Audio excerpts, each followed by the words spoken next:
ನಮಸ್ಕಾರ. ಪ್ರಯೋಗ ದ್ರವಗಳಲ್ಲಿ ಉಷ್ಣ ವರ್ಗಾವಣೆ ಮತ್ತು ನೀರಿನಲ್ಲಿ ಸಂವಹನ.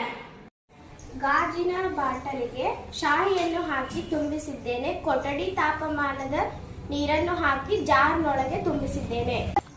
ಬಿಸಿ ನೀರಿನ ಬಾಟಲ್ ಅನ್ನು ಗಾಜಿನ ಜಾರ್ನೊಳಗೆ ಇಳಿಸುತ್ತಿದ್ದೇನೆ.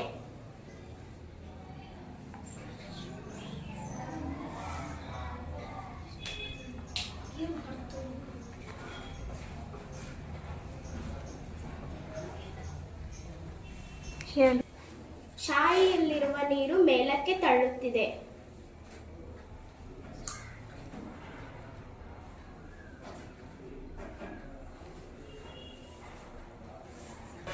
ಇದರಿಂದ ನೀರಿನಲ್ಲಿ ಉಷ್ಣ ವರ್ಗಾವಣೆ ಆಗುತ್ತದೆ ಎಂದು ಹೇಳಬಹುದು.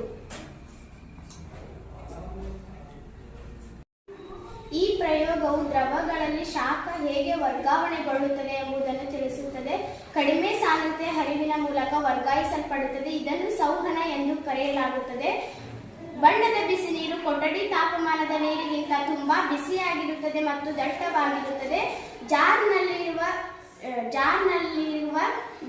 ಬಣ್ಣದ ಬಿಸಿ ನೀರನ್ನು ಇಳಿಸಿದಾಗ ಬಣ್ಣದ ಬಿಸಿ ನೀರು ಮೇಲಕ್ಕೆ ತಳ್ಳುತ್ತದೆ ಮತ್ತು ಕೊಠಡಿ ತಾಪಮಾನದ ನೀರು ಕೆಳಕ್ಕೆ ಬರುತ್ತದೆ. ಈ ರೀತಿಯಾಗಿ ಕೆಳಗಿಂದ ಮತ್ತು ಮೇಲಕ್ಕೆ ವರ್ಗಾಯಿಸಲ್ಪಡುತ್ತದೆ.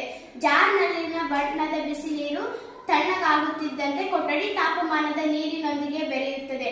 ಜಾರ್ನಲ್ಲಿನ ತಾಪಮಾನವು ಏಕರೂಪವಾಗಿದೆ ಎಂದರ್ಥ.